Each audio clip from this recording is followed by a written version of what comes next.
क्षमता अगर मेरे अंदर कम है, कैपेसिटी कम है, तो हमें अगर कुछ पाने के लिए हमको फिर अपने अंदर मोटिवेशन लाना होगा, मोटिवेट अपने को रखना होगा, सेल्फ मोटिवेटेड होना होगा कि जिससे कि मैं जो है आगे बढ़ने के लिए प्रेरित हूँ। तो संघर्ष करने की क्षमता में मैं आपको बताता हूँ कि हमें जो है क्या करना है। हमें एक महान सफलता प्राप्त अगर करना है तो अपने अंदर संघर्ष करने की क्षमता उत्पन्न करनी होगी, यानी कि हमको मोटिवेटेड होना होगा कि हमें जो है सफल कैसे होना है, और उसी को जो है मोटिवेशन इतना बढ़ाना है। हमारे जीवन में सुख दुख आते ही रहते हैं। हमारे जीवन के सुख दुख इस बात पर निर्भर करते हैं कि हम अपने जीवन को किस ढंग से हम कर रहे हैं, किस ढंग से चला रहे हैं, किस ढंग से हम काम कर रहे हैं। तो अगर हम उसको एनालिसिस करेंगे, उसको देखेंगे, अपने अंदर कैपेसिटी देखेंगे कि हमारे अंदर कैपेसिटी क्या है, कैसे कर रहे हैं, तो उस पर निर्भर करता है कि हमारी सफलता आगे कैसे होगी, हमने अपने जीवन को कैसे किस ढंग से चलाया। अब मैं आता हूँ जैसे संघर्ष की बात कर रहा हूँ कि संघर्ष क्या है। बात आती है कि संघर्ष है क्या। तो हमारे जीवन के संघर्ष क्या हैं, ये संघर्ष हमारे जीवन में किस प्रकार असर करते हैं और इनके क्या क्या परिणाम होते हैं, आ सकते हैं या होते हैं, ये सारी बातें हम आपको एक अच्छी तरीके से एक उदाहरण के तौर पे मैं आपको समझाने की कोशिश करूँगा। ठीक है। एक बार जीवन विज्ञान के एक शिक्षक अपने छात्रों को, आपने कैटरपिलर का नाम सुना ही होगा, कैटरपिलर से तितली बनने की प्रक्रिया समझा रहे थे कि कैटरपिलर से तितली कैसे बनती है। उन्होंने अपने छात्रों को बताया कि लगभग 2 घंटे पश्चात इसमें तितली निकलेगी। इसके साथ शिक्षक ने अपने छात्रों को ये हिदायत भी दी कि इस प्रक्रिया में कोई भी छात्र कैटरपिलर की मदद नहीं करेगा। ऐसा कहकर शिक्षक क्लासरूम से बाहर चले गए। लगभग 2 घंटे के बाद जो है छात्रों ने देखा कि कोकून से निकलने के लिए तितली का शिशु जो है, तितली का जो बच्चा है वो संघर्ष कर रहा है। तितली के शिशु का संघर्ष देखकर एक स्टूडेंट को दया आ गई।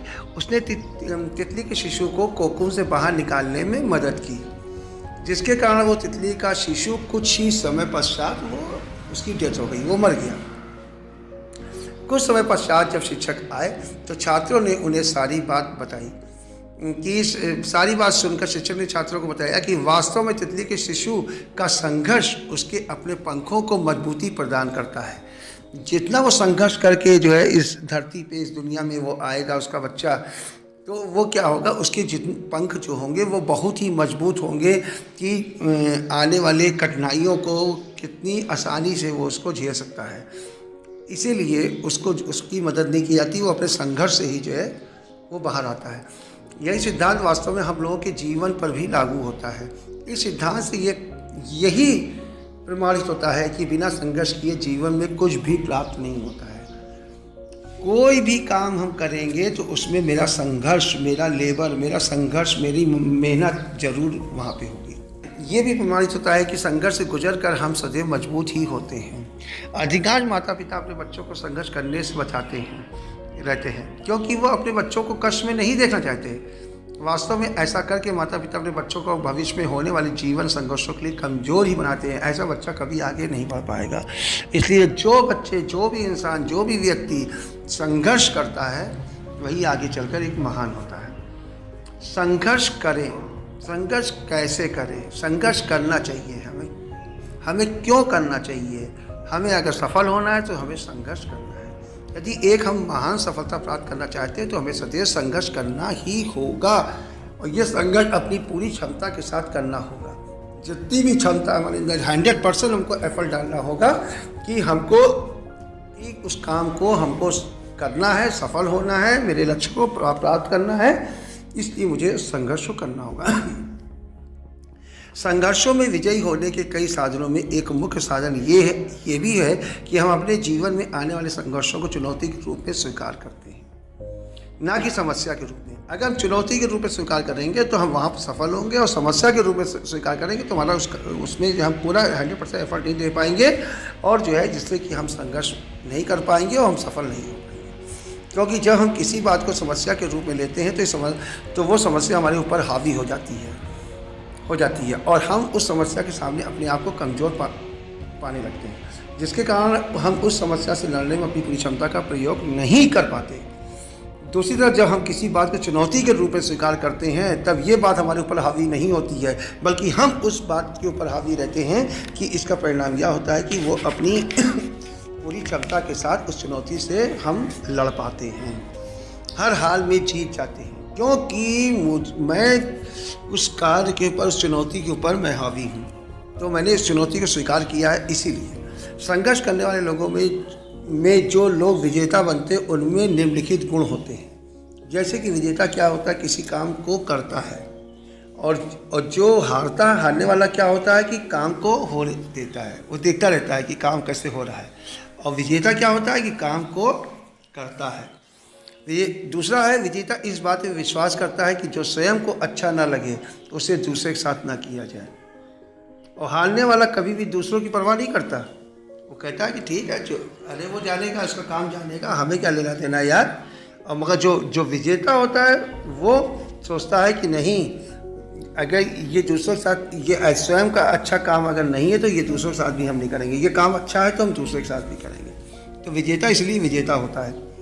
विजेता नम्र भाषा में उचित तर्क देते हैं, किसी का भी रिस्पॉन्स देते हैं, किसी का भी आंसर देते हैं तो बहुत ही वो पोलाइट होके होते हैं। हारने वाला कड़े शब्दों में तथ्यविहीन तर्क देते हैं। जो हारने वाला होता है वो इरिटेट होता है, सारी चीज़ें होती हैं क्योंकि उसको कुछ मिलता नहीं है, तो इसलिए वो जो है तथ्यविहीन, उसका कोई मतलब नहीं होता, उसका कोई अर्थ नहीं होता है उसको। विजेता सदैव ऊर्जा से ओतप्रोत होता है।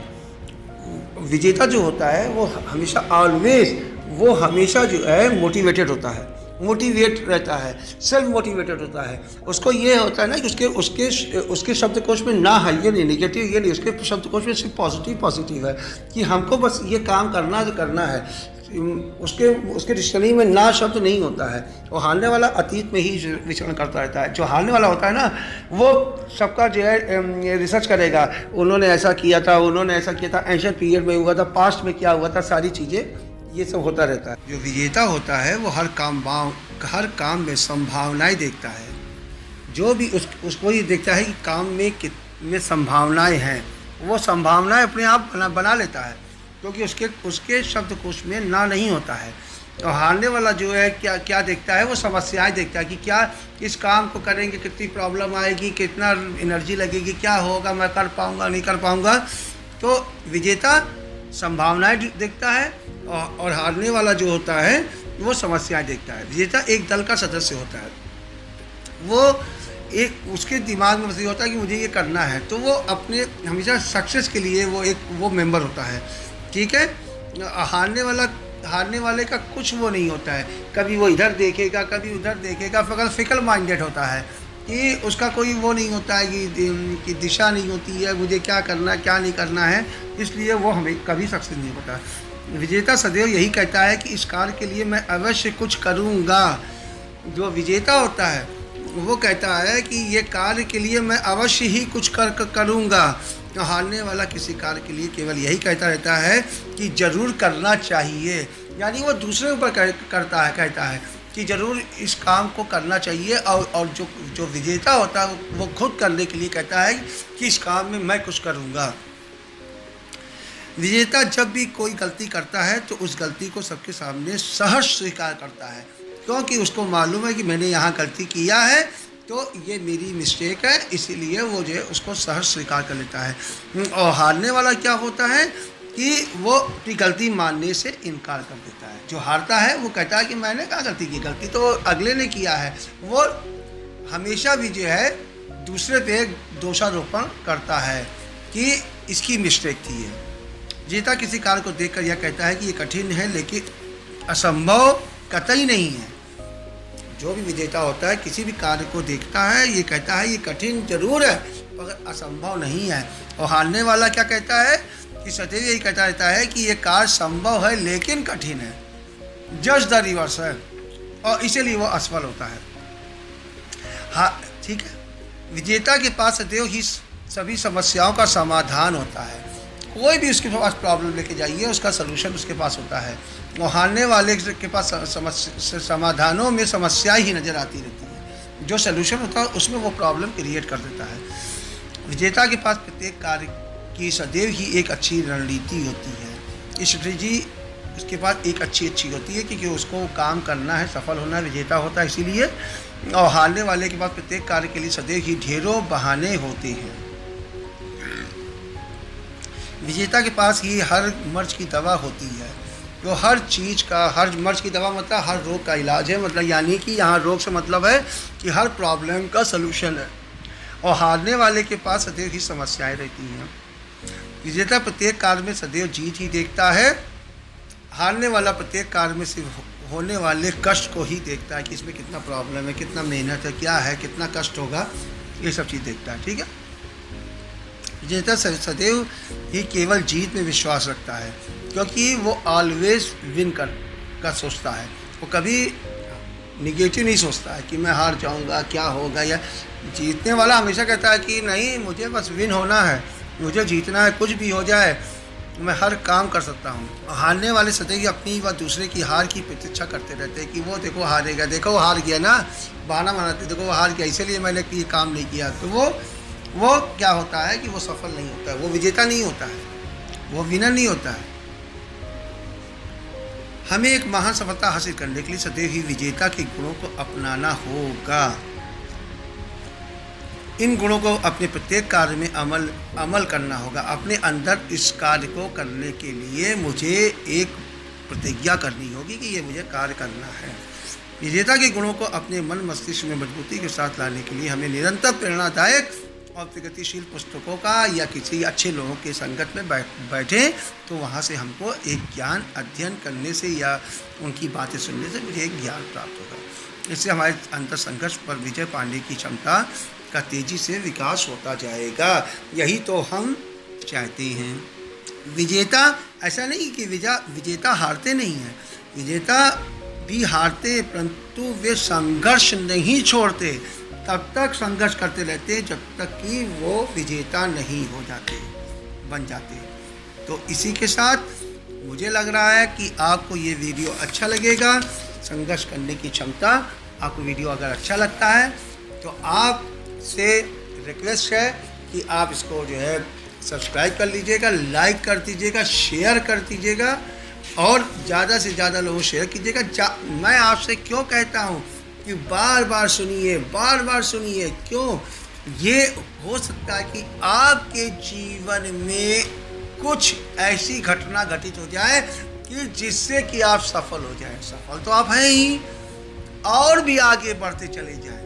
तो इसी के साथ मैं अपने इस वीडियो को यहीं पे समाप्त करता हूँ और मुझे आशा ही नहीं, पूर्ण विश्वास है कि आपका प्रेम देखकर, आपका जो है वो लगन देखकर हमारे प्रति कि हमारे सब्सक्राइबर दिन पर दिन बढ़ते जा रहे हैं, हमसे लोग जुड़ रहे हैं। मुझे बहुत अच्छा लग रहा है कि आप लोग जुड़ रहे हैं, अच्छे अच्छे कमेंट मिलते हैं।